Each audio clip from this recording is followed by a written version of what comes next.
大家好，我叫陳立芝。今日呢，我會分享呢，如果冇圓規之下點樣畫圓形呢？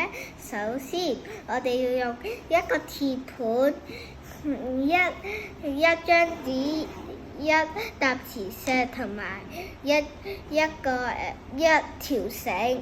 嗰條繩呢就要綁住埋一齊。我想用磁石為我做個圓心。首先，我哋用嗰條繩箍住喺嗰個圓心度，再用支筆輕輕地畫一個圓圈。